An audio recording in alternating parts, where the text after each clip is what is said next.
오늘 우리에게 주신 하나님 말씀은 구약 성경 사무엘상 17장 41절부터 49절 말씀이 되겠습니다. 구약 성경 제가 가진 책으로 437페이지 있습니다. 사무엘상 17장 41절부터 49절 말씀 찾으신 줄 알고 하나님의 기록된 계시의 말씀을 제가 봉독합니다. 하나님의 말씀을 경청하시기 바랍니다. 블레셋 사람이 방패든 사람을 앞세우고 다윗에게로 점점 가까이 나아가니라. 그 블레셋 사람이 둘러보다가 다윗을 보고 업신여기니 이는 그가 젊고 붉고 용모가 아름다움이라. 블레셋 사람이 다윗에게 이르되 네가 나를 개로 여기고 막대기를 가지고 내게 나아왔느냐 하고 그의 신들의 이름으로 다윗을 저주하고 그 블레셋 사람이 또 다윗에게 이르되 내게로 오라. 내가 네 살을 공중의 새들과 들짐승들에게 주리라 하는지라. 다윗이 블레셋 사람에게 이르되 너는 칼과 창과 단창으로 내게 나아오거니와 나는 만군의 여호와의 이름 곧 내가 모욕하는 이스라엘 군대의 하나님의 이름으로 내게 나아가노라.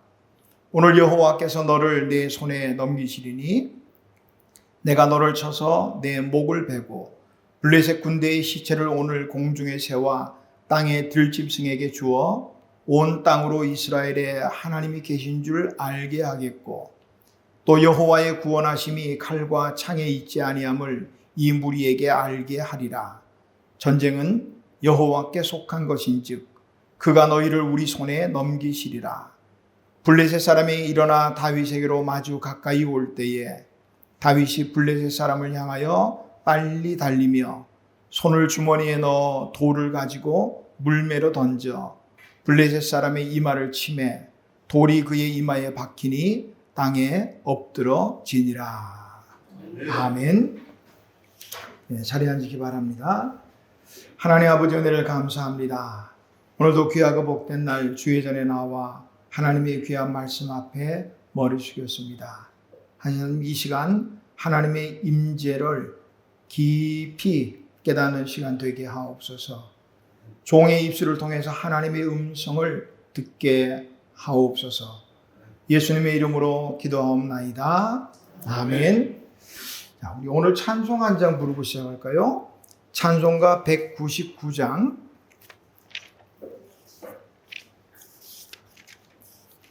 199장 나의 사랑하는 책 비록 헤어졌으나 199장 우리 1절만 장로님 기도하실 때 찬양대가 안 돼서 계속 마음이 불편하셔. 예배 전에 우리가 찬양대라는 마음 가지고 199장 1절만 우리 찬양하겠습니다.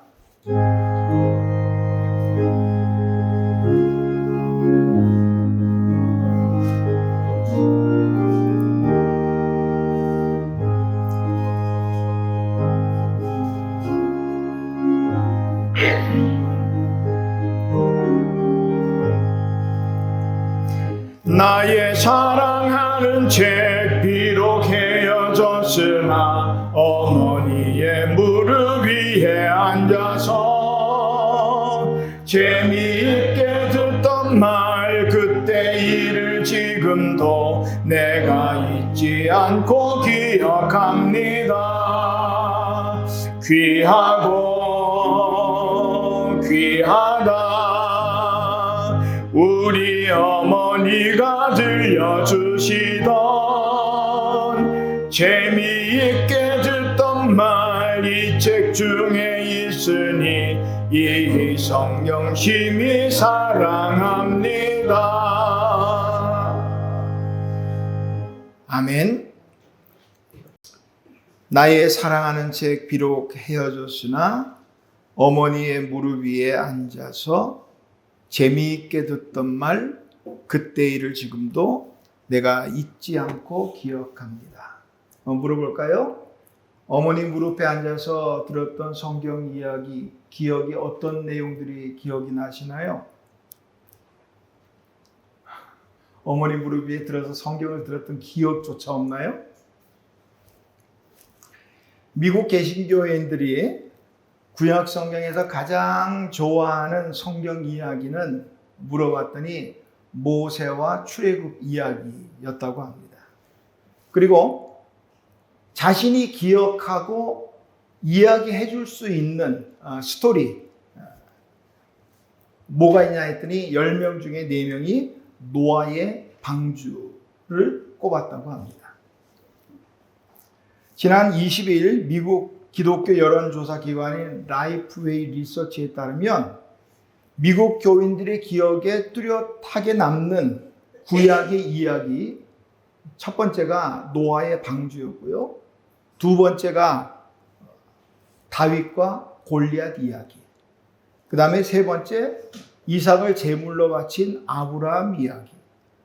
그리고 네 번째는 요나와 물고기 순으로 기억이 남더라. 한번 기억을 떠올려 보세요. 성경 이야기 중에 내가 가장 좋아하는 성경 이야기는 어떤 거고, 또 누군가에게 또 이렇게 들려줄 수 있는 이야기처럼 들려줄 수 있는 이야기들은 몇 가지나 될까? 그런 생각을 한번 해봤습니다. 그런데요, 반면에 구약 이야기 중에 가장 좋아하는 이야기가 뭐냐 물었더니 10명 가운데 1명인 11%가 신약 이야기를 구약으로 착각하고 있습니다. 그런가 하면 또 10%는 아예 모른다는 거예요. 근데 이런 현상이 연령대를 보니까 요즘 말하는 MZ세대들이 그러는 거예요. 적어도 50대 이상 넘어가는 분들은 그래도 내용을 이야기할 수 있는데 10대, 20대는요 아예 하나도 모르겠다 하는 사람이 10%가 된다는 거예요. 그래서 신학자들이 설교도 스토리텔링으로 이야기식 설교도 많이 해야 되겠다, 그런 이야기를 합니다.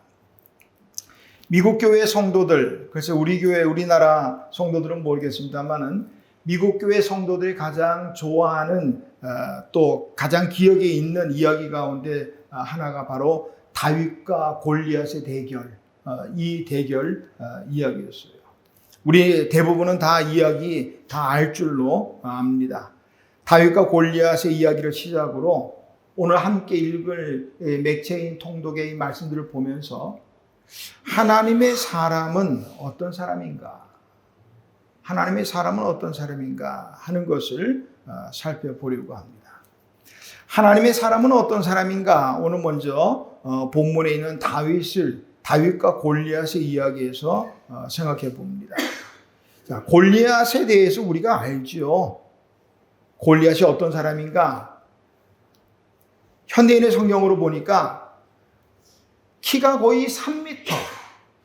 근데 성경에 나온 내용을 하면 거의 3m가 아니라 3m가 넘어가야 돼요. 거의 3m에 해당하는 거인인데다가 노스로 만든 투구와 갑옷을 입었는데 갑옷의 무게만 57kg이나 되더라. 창자루는 배틀치에 많은데 창날의 무게만도 7kg이나 되더라. 요즘 말로 어마무시하죠. 그런데 그 앞에는 또 호위병이 큰 방패로 그를 보호하고 있는 이 괴물 같은 골리앗이요, 무시무시한 목소리로 호령합니다. 한 사람을 택해서 내게로 보내라. 이스라엘 진영에 대고 말하는 거예요. 일본에서 나온 말로 알고 있습니다만 일기토라는 게 있어요. 일기토는 뭐냐면 다수가 전쟁할 때 한꺼번에 다수가 싸우면 많은 사람들이 죽잖아요.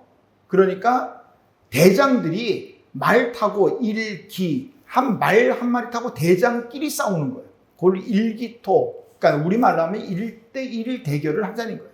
지금 골리앗이 그런 말인 거예요. 1대1로 싸워보자.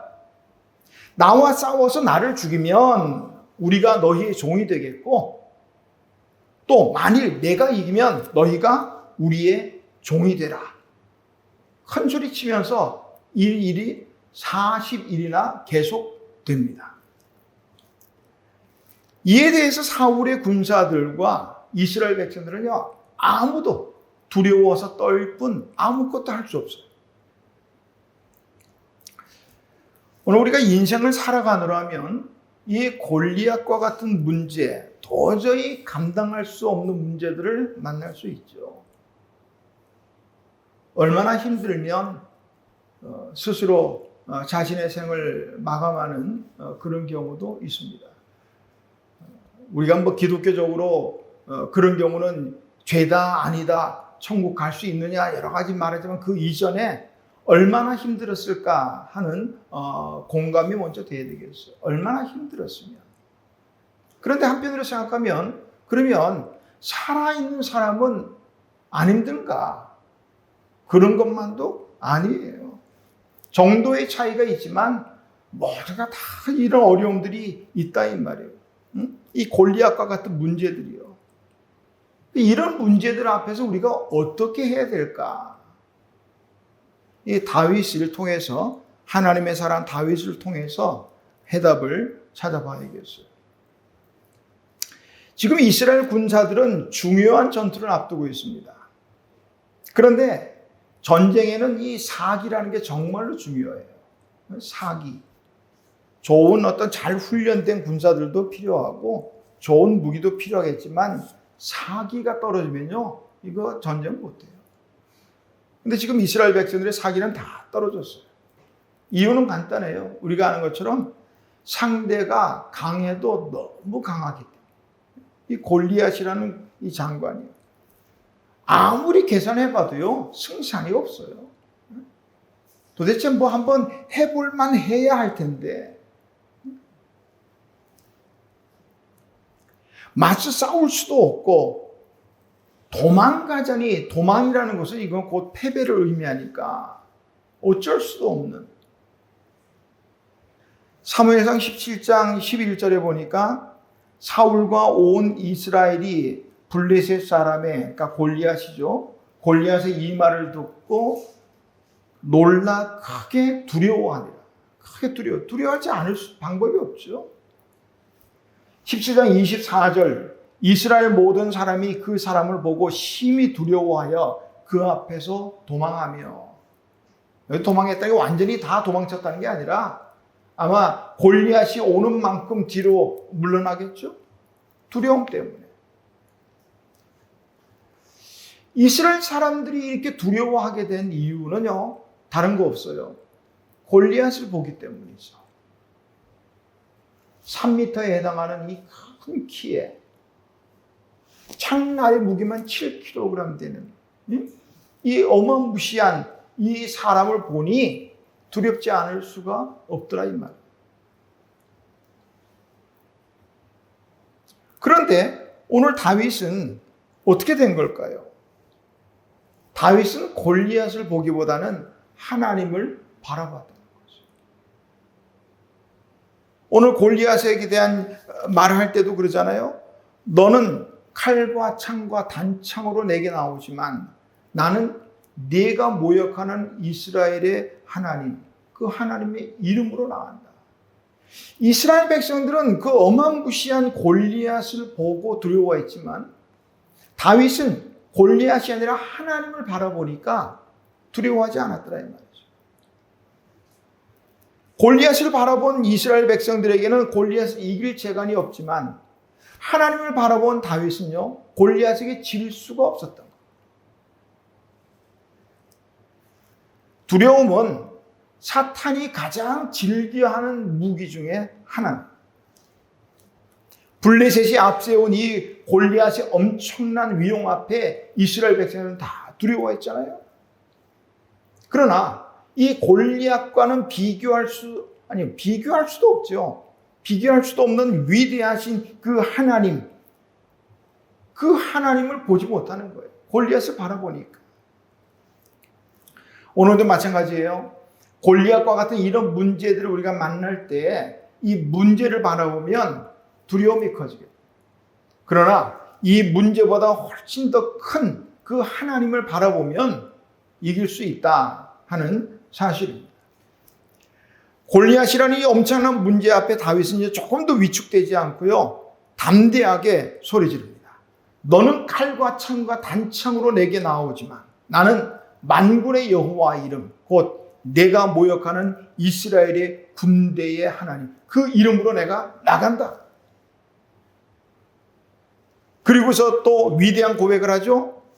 여호와의 구원하심은 칼과 창에 있지 않음을 이 무리들에게 알게 하겠다. 이 무리들, 블레셋 무리도 되겠지만 두려워하는 이스라엘 무리들도 되겠죠.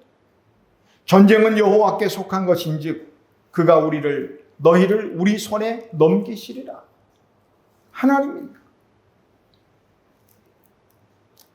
다윗은 하나님의 구원하심은 칼과 창에 있는 것이 아니라 말합니다. 두려움을 극복하는 방법은요, 하나님 믿고 나가는 거예요. 하나님 믿고 나가는 거예요. 시편 46편은요, 히스기야 통치 당시 남유다가 아수르 왕 산헤립의 침략을 받았을 때, 그때를 배경으로 쓰여진 시입니다. 시인은 예루살렘 성이 포위당했을 때 하나님이 지켜주실 것을 믿음으로 노래합니다. 46편 1절에 보니까 하나님은 우리의 피난처시요 힘이시니 환난 중에 만날 큰 도움이시라. 하나님이 나의 도움이시라는 거. 이렇게 고백하니까 시편 46편 10절에서 이렇게 말합니다. 너희는 가만히 있어 내가 하나님됨을 알지어다. 가만히 있어. 하나님 믿는 사람은 두려워서 부안해동하지 않아요. 하나님 이름 믿고 나아가는 거예요.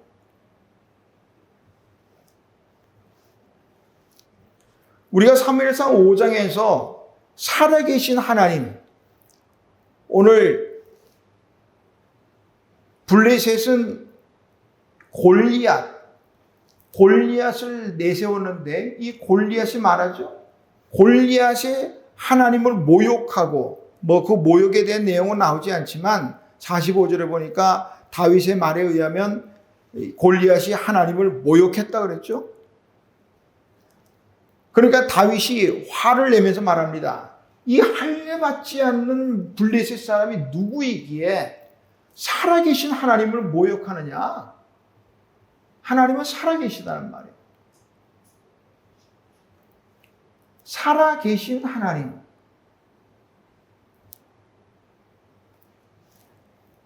블레셋의 신은 다곤이에요. 우리가 사무엘상 5장에 보면 그때도 블레셋과 싸울 때 이스라엘 백성들이 하나님의 궤를 메고 나갔습니다. 하나님이 도우실 거라 생각하고, 그런데 비참하게 졌어요. 그리고 하나님의 궤도 뺏겼어요. 그러니까 블레셋 사람들이 우리 신이 이겼다 그렇게 된 거예요. 그러면서 하나님의 궤를 아수돗에 있는 다곤의 신당에다가 갖다 놨어요. 다음날 아침에 일어나 보니까 다곤 신이 엎어져 있는 거예요. 그러니까 사람들이 왜 그렇게 된 거지? 뭐 우연히 넘어졌겠지? 이렇게 생각한 거예요. 다시 세워놓습니다. 다음날 아침에 또 보니까 또 넘어져 있는데 두 손목이 끊어지고 목도 끊어지고 몸뚱아리만 문지방이 남아있다. 그리고 그와 동시에 아수돗에 하나님이 재앙을 내리셨어요. 독종 재앙을 내리니까 사람들이 막 죽어 넘어갑니다. 그러니까 블레셋 사람들이 두려워가지고 이 아수돗에 있는 하나님의 궤를 가드로 옮겼어요. 그랬더니 가드에서 똑같은 현상이 일어나요. 그래서 에그론으로 또 옮깁니다. 결국 베세메스로 이스라엘 지경으로 다시 돌려보내고 말지요. 다곤 블레셋의 신은 죽은 신이었지만 우리 다윗이 믿고 나간 그 하나님은 살아계신 하나님이시라 하는 사실. 하나님의 사람은 어떤 사람인가? 크고 작은 어떤 문제든 살아계신 하나님을 도움으로 또 피난처로 삼는 사람. 그 사람이 하나님의 사람. 또한 나는 살아계신 하나님의 사람임을 잊지 마시기를 바랍니다. 하나님의 사람은 어떤 사람인가? 오늘 함께 읽을 말씀이 시편 33편이에요. 시편 33편 1절부터 3절에 보니까 이렇게 기록하고 있네요. 너희 의인들아 여호와를 즐거워하라. 찬송은 정직한 자들이 마땅히 할 바로다. 오늘 기억나요? 교동문에서 읽었던 내용입니다. 수금으로 여호와께 감사하고 열줄 비파로 찬송할지어다. 새 노래로 그를 노래하며 즐거운 소리로 아름답게 연주할지어다. 하나님의 사람은 어떤 사람이냐? 하나님을 즐거워하고 하나님을 찬송하는 사람. 시인은 하나님을 즐거워하고 찬송하는 것이 하나님의 사람들이 마땅히 할 바라. 그렇게 말씀합니다. 굳이 시인의 입술을 빌지 않더라도 우리는 하나님께서 인생을 창조하신 목적이 무엇인지 분명히 알죠? 모든 존재하는 것은요, 목적이 있어요. 펜이 있다. 요즘 명품들 많이 따지니까 펜이 있다.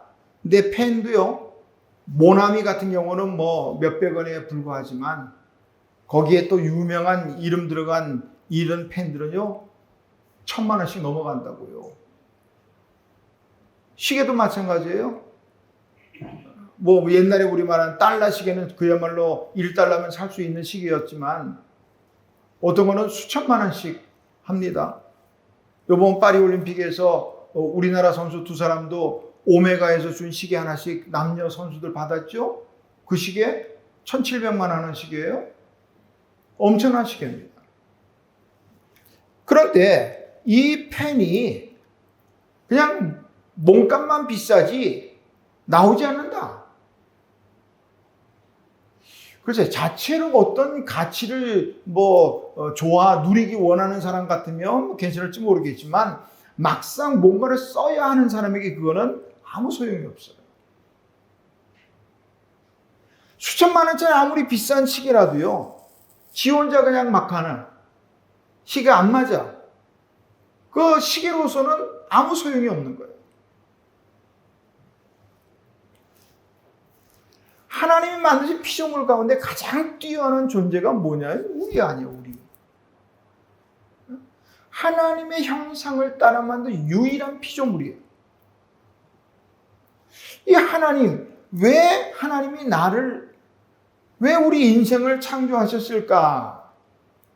생각할 필요가 있죠?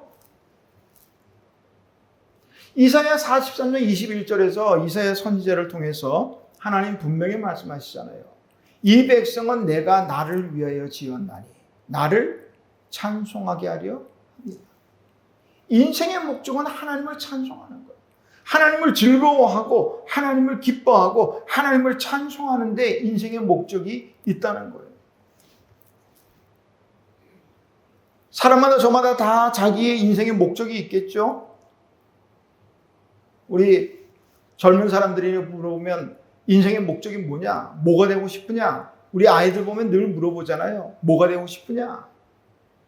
그럼 과학자, 의사, 선생님, 등등 막 하죠. 그런데요, 그것 자체가 목적이 돼서는 안 돼요.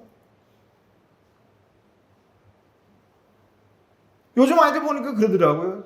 열심히 공부해요. 열심히 공부해서 좋은 대학 가야 돼요. 그래, 좋은 대학 가서 그러면 좋은 직장 취직하겠죠. 좋은 직장 취직하면 돈 많이 벌잖아요. 그게 목적이에요.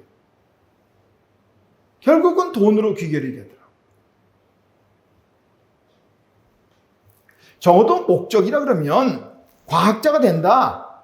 그러면 과학자 자체가 목적이 되는 거 아니에요. 과학자가 돼서 인류 공영에 임하지 이 정도 나와야 또 되잖아요. 의사가 돼서 죽어가는 사람을 생명을 살리겠다. 이 정도 이름 나가야죠. 그렇지만 하나님의 사람들은 거기서 한 걸음 더 나가야 돼요. 그렇게 의사가 돼서 많은 생명을 살리는 일을 통해서 하나님을 기쁘시게 하는 데까지 나가야 되겠단 말이죠. 이게 진정한 우리 그리스도인들의 목적이다.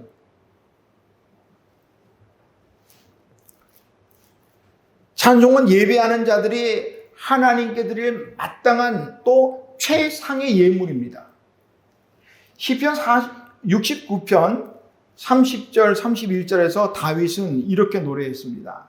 내가 노래로 하나님의 이름을 찬송하며 감사함으로 하나님을 위대하시다 하리니 이것이 소 곧 뿔과 굽이 있는 황소를 드림보다 여호와를 더욱 기쁘시게 함이 될 것이라.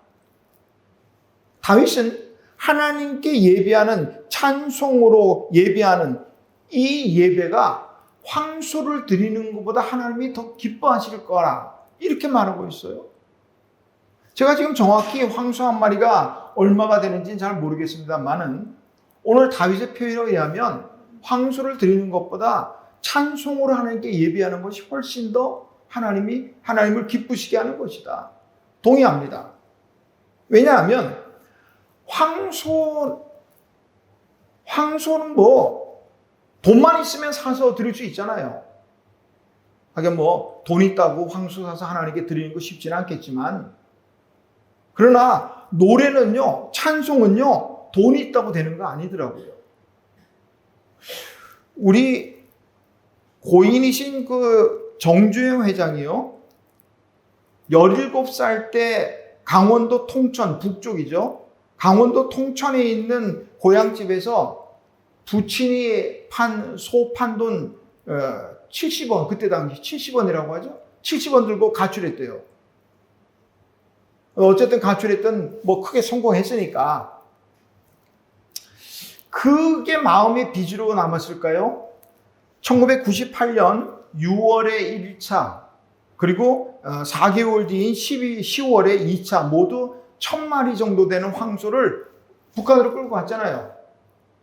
오래돼서 기억이 안 날지 모르겠지만 1000마리가 넘는 소를 가지고 북한으로 갔습니다.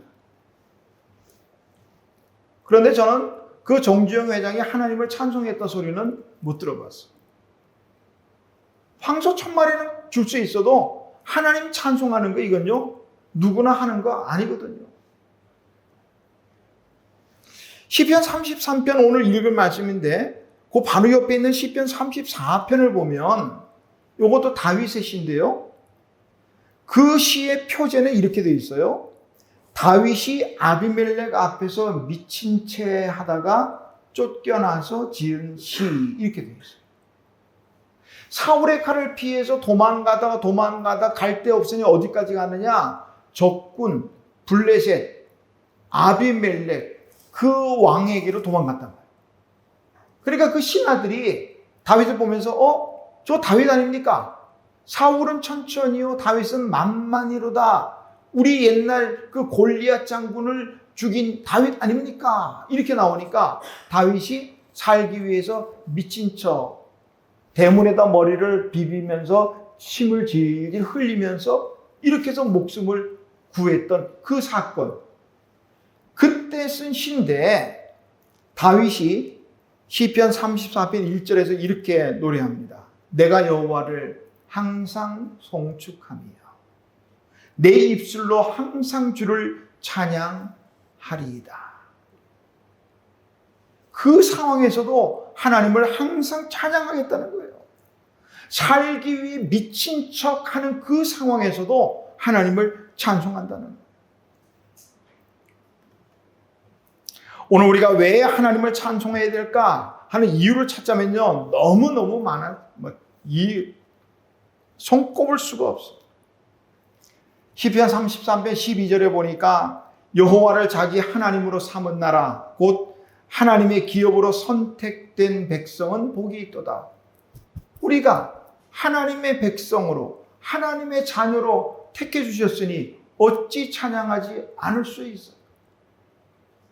시편 33편 13절 여호와께서 하늘에서 굽어보사 모든 인생을 살피시며 하나님이 우리를 늘 굽어 살피시니 어찌 찬양하지 않을 수 있나 이 말이에요. 그러므로 하나님의 사람은 하나님을 즐거워하고 하나님을 늘 찬양해야 합니다. 자, 하나님의 사람이라면 또 어떻게 해야 될까? 오늘 함께 읽을 말씀이 예레미야 애가 2장입니다. 예레미야 선지자는 하나님의 진노로 예루살렘 성이 망하는 것을 지켜보았어요. 이스라엘 백성들이 북이스라엘이든 남유다든 간에 하나님을 진노하게 만들었죠. 그래 하나님이 진노하셔서 망하게 하셨는데 그 앞에 하나님의 진노 앞에서는요 누구도 말릴 재간이 없어요. 하나님의 위대한 성 예루살렘 성이 망하고 바벨론의 그 말발굽 아래 백성들이 죽어 넘어지고 이 광경을 그냥 지켜볼 수밖에 없어요. 단지 눈물로만 지켜봅니다. 예레미야가 2장 20절에서 21절 보니까 여호와여 보시옵소서 주께서 누구에게 이같이 행하셨는지요. 여인들이 어찌 자기 열매 곧 그들이 낳은 아이들을 먹어오며 제사장들과 선지자들이 어찌 주의 성소에서 살육을 당하오리이까. 늙은이와 젊은이가 다 길바닥에 엎드려 싸우며 내 처녀들과 내 청년들이 칼에 쓰러졌나이다. 예레미야 선지자가 목격한 광경은 대단히 비참한 것. 성을 에워싸니까 먹을 것이 없어지는 거예요. 자식들은 부모 품에서 먹지 못해 줄여서 죽어가고 있습니다. 그 자식이 죽으니까 배고프니까 죽은 그 자식을 뜯어먹었다는 거예요. 이게 지금 예레미야가 보는 현실입니다.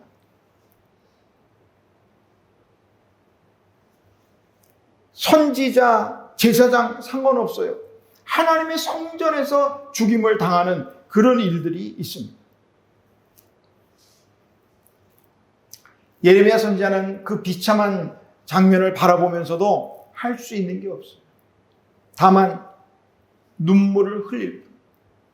예레미야가 2장 18절에서 19절 보니까 이렇게 말합니다. 너는 밤낮으로 눈물을 강처럼 흘릴지어다. 초저녁에 일어나 부르짖을지어다. 내 마음을 주의 얼굴 앞에 물 쏟듯 할지어다. 예레미야는 강처럼 눈물을 밤낮 쏟아야 했어요. 그 비참한 광경 앞에서 할 수 있는 게 없어요. 그 예레미야 눈물은 누구의 눈물이었는가? 바로 하나님의 눈물. 하나님의 눈물. 하나님의 사람은 하나님의 마음을 헤아릴 줄 알아요. 우리 정말 효도하는 자녀들이라면 부모의 마음을 헤아려야 하듯이 우리 하나님의 사람, 우리가 하나님을 아버지라고 한다면 아버지 하나님의 마음을 헤아릴 수 있어요. 예레미야는 지금 하나님의 마음을 헤아리는 거예요. 우는. 이스라엘이 하나님 앞에 범죄해서 하나님이 아수르, 바벨론 등을 징계의 도구로 쓰셨거든요. 하나님이 징계의 도구로 쓰신 거예요. 그런데 그 징계의 도구로 쓰인 바벨론을 하나님이 다시 멸망시킵니다. 이유는 간단해요. 하나님의 마음을 못 읽은 거예요. 간단하게 그런 겁니다. 부모와 자녀들이 잘못해서 매를 들 때 있죠. 매를 들면 옆에서 그만해, 됐어. 이래야 됩니까? 그놈 새끼 더 맞아야 된다고. 응? 죽을 만큼 때려라. 부모는 자녀가 잘못해서 때려는 매를 들지만 아픈 거예요. 아픈 거예요. 언제 말씀드렸잖아요. 그래서 옛날에 우리 부모들 꼭 3번을 세했잖아. 너 혼나면 세실 때까지 하나, 둘, 셋 들어가요? 둘 반, 둘 반의 반. 어떻게 하든 혼은 내야 되지만 어떻게 하든 그게 부모 마음인 거예요.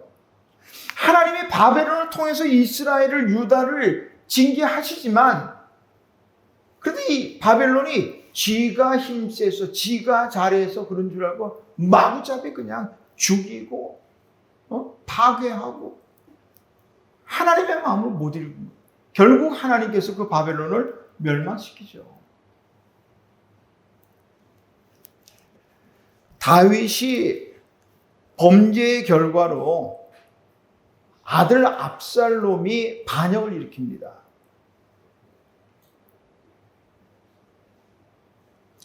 그러니까 압살롬 때문에 다윗이 피난까지 막 가요. 결국 다윗과 압살롬 사이에 싸움이 일어나죠. 다윗의 군대장관 요압에 의해서 압살롬이 죽고 맙니다. 다윗의 적이 아들이지만 영모를 꾀했던 압살롬이 죽으니까 사독의 아들 아히마아스가 이 기쁜 소식을 빨리 다윗 왕에게 알려야겠다, 이 마음에 있었어요. 그래서 요압 장군에게 제가 빨리 달려가서 알리겠습니다. 그러니까 요압이 가지마. 그러면서 구스 사람을 대신 보냅니다.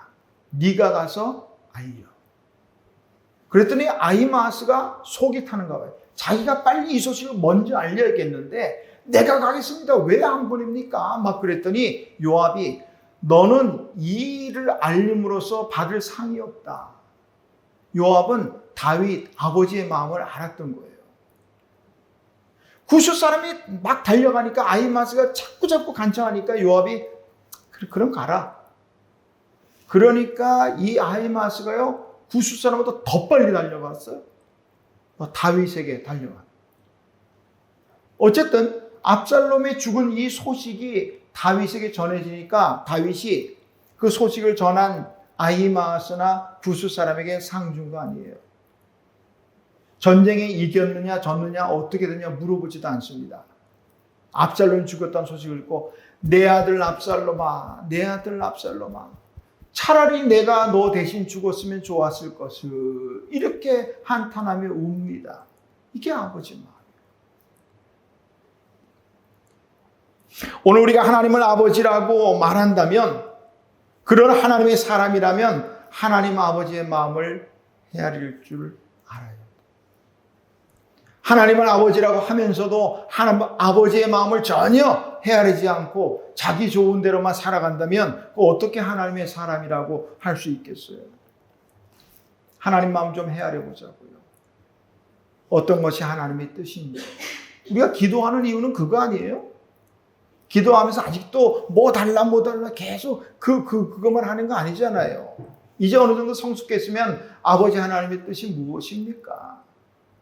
어떻게 하면 하나님을 기쁘시게 할 수 있겠습니까? 이렇게 나와야 되잖아요.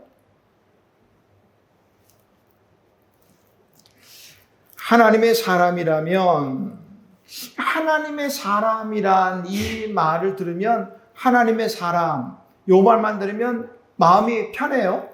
아, 하나님께 속한 사람이겠지. 하나님의 사람이니까, 하나님께 소속된 사람이니까 하나님이 지켜주시고 하나님이 보호하시고 하나님이 인도해 주시고 하나님께서 먹이시고 얼마나 좋아요. 그런데 하나님의 사람입니까? 라고 물으면 마음이 조금은 불편해져요. 하나님의 사람으로 살아가고 있느냐라고 묻기 때문에. 하나님의 사람이라고 하면서도 하나님의 말씀의 인도를 전혀 따라가지 않고 제멋대로 가는 거 아니죠. 한 주간 우리 하나님의 사람들, 하나님을 즐거워하고 하나님을 찬송하고 하나님 마음을 헤아리며 살아가는 이번 한 주간 되시기를 주님의 이름으로 축원합니다. 하나님 아버지 은혜를 감사합니다. 오늘도 거룩한 주일 하나님께 나와 예배하는 중에 귀한 말씀 주시니 감사합니다. 이 하나님의 말씀대로 우리가 하나님의 사람입니다. 하나님의 백성입니다. 하나님의 자녀입니다. 이제 하나님을 찬양하며 하나님의 마음을 헤아리는 복된 하나님의 사람들이 되게 하옵소서. 예수님의 이름으로 기도하옵나이다. 아멘.